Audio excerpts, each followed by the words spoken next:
Justin Fields just gave a little peek under the hood of what the issue really might be with the Chicago Bears, and that's the coaching staff, along with which this Bears coaching staff is actually making some proper moves ahead of the Bears versus Rams game that could help this team win, especially from a running back and offensive line room, which Rashawn Johnson is going to get more touches according to various sources.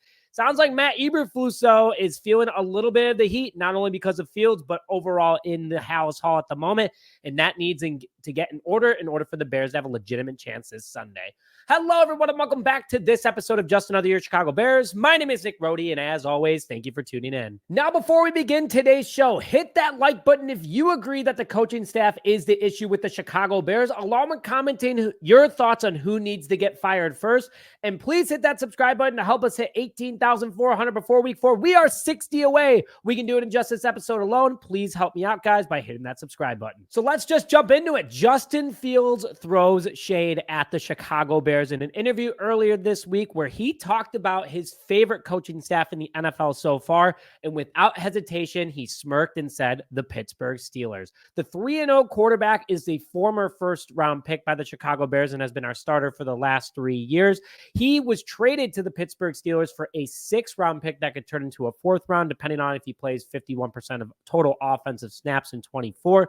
But he had no hesitation, talked about how Pittsburgh is a much better put organization. The coaching staff's a lot more mature, makes him feel like he's playing to his strengths and not his weaknesses, not being forced with anything. I mean, he's saying all the things that we know as Chicago Bears fans and have been pounding the table about that this Bears coaching staff has a lot of issues within. You never hear it from the defensive side of the ball. The defense, great, not worried about it. Special teams, great, don't hear about it. The offensive side of the ball, and honestly, Matt Eberflus is put at fault not only because of poor game management, but also how he's put the staff together. That's where the problems lie. Chris Morgan, obviously a huge issue, needs to go immediately. I'm sure we could hire a high school offensive line coach to do better than him. And Shane Waldron, though, holding accountability again this week for his 4th and 1 call against the Indianapolis Colts, saying that's on me, I need to be better. Still making mistakes, my man. Losing games. Bears have lost 2 one-score games so far. Defense can't always keep us in it. So Eberflus is definitely feeling the heat right now, and he's had to make some changes as well. Flus talked about how there needs to be better execution, better overall game plan. He did not hit on his own game management at all, especially that second timeout that he called. But for the 2-point conversion, you guys know I'm getting so angry talking about it because we could have one more timeout in the 4th quarter. But you guys know what I'm talking about. Just poor game management, bad challenges. In a weird way, he kind of flew off the stage, didn't really answer too many questions during his podium interview earlier this week. But yeah, Flus is definitely feeling the heat, and Justin Fields throwing shade at the situation doesn't help out the cause very much.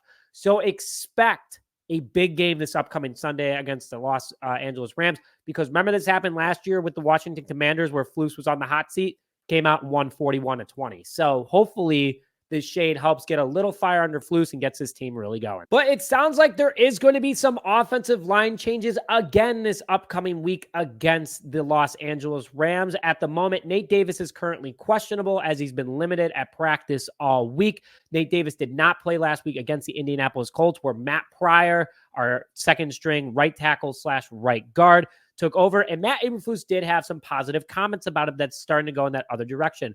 Before I get more into those, Darnell Wright is still day-to-day with a back injury that was released earlier this week. I think this explains a lot why he's playing so poor. He was in and out of camp with injuries, really didn't touch the field during the preseason, and overall just looks slow out there for the first 3 games. Let him sit. Let Matt Pryor go out there. Matt Pryor clearly showed that he can still play in the NFL, still hold his own. He's a big athletic guy. Take over that right tackle position if needed, or right guard, because there's a scenario that could come out of here. Going back to what Matt Eberflus said, he thought Pryor did a very solid job while he was playing against the Indianapolis Colts, and said, quote, he impressed coaches. So that kind of gives a little clarity, depth at least to this offensive line. It can't get much worse, right? Well, we've heard the frustration as well about Nate Davis and his lack of effort and ability to be on the field from Matt Eberflus. So there's a couple of scenarios right there.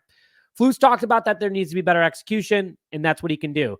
The left side of the ball is as best as it's going to be. Braxton Jones, Tevin Jenkins, and then Coleman Shelton at center until Ryan Bates is back after next week. On the right side of the ball, though, you have 2 separate scenarios that you can do with this offensive line at the moment.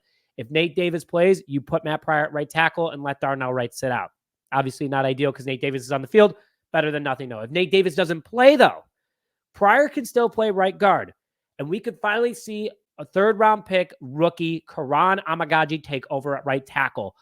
Not ideal, in my personal opinion. The kid hasn't even stepped on an NFL field yet, but he was potentially a former first-round pick before he got hurt this past year, which ended up dropping to the third due to that quad injury. But he's playing. He's practicing. He's suited. He's ready to go. Why not? It can't get much worse than this. Get him just there are some people that just are in the moment, good at things. Hopefully, Kiran Amegadjie, local Chicago kid, can do that. So we'll see what ends up happening, but there could be change to this offensive line. And before we get more into today's show is sponsored by Authentico Organic Tequila. Based out of Guadalajara, a Chicago-based startup is changing ways of the tequila business. No additives, 100% USDA organic. This stuff is fantastic. Coming in 3 different flavors, well priced as well. Go to the link in the description now to get Authentico near you and enjoy your game day this Sunday with Authentico. So some really good news, though, that I'm sure we're all happy about is according to Jeremy Fowler of ESPN, the Bears are going to be using Rashawn Johnson a lot more during week 4 against the LA Rams. He was not named the starter yet, still as a possibility, but it's being hinted that we could see Johnson on the first play, first down as our running back. This is deserved because Johnson is by far our best offensive player, according to PFF, has a 75.1 overall grade, 74.7 run grade, 72.1 receiving grade, and 76.1 pass blocking grade. Can our offensive line get that pass blocking grade? Does Rashawn Johnson want to play center? Let's just find that out because this kid can obviously block in the backfield. Not only that, he has a 3.9 yard per carry average right now compared to DeAndre Swift with a 1.4 yard per carry average. We need a running back that starts off this game and opens it up for the Chicago Bears, powering through with as little offensive line help as the running backs have right now. This will not only open up the passing game, but also help up DeAndre Swift and Khalil Herbert. I want Swift to have a massive game to shut me up that he was a waste of money, to shut everybody else up that he was a waste of money, because he does have that potential. We've seen it. If he has a good offensive line, this guy can absolutely turn it up. I want the offensive line to get the confidence thanks to Rashawn Johnson's play to then open up for DeAndre Swift, but also that opens up the rest of the game for Caleb Williams and the offense, not only getting Keenan Allen back potentially this upcoming Sunday. It's just a win for everybody. Rashawn Johnson, give that man the rock, let him run everywhere, and have yourself a day, my friend, against a bad LA Rams rush defense. But bear down, baby. I am excited for this upcoming Sunday. It's Thursday. It's a beautiful day outside. If you're going to the Rams versus Bears game, would love to hear about your guys' experience.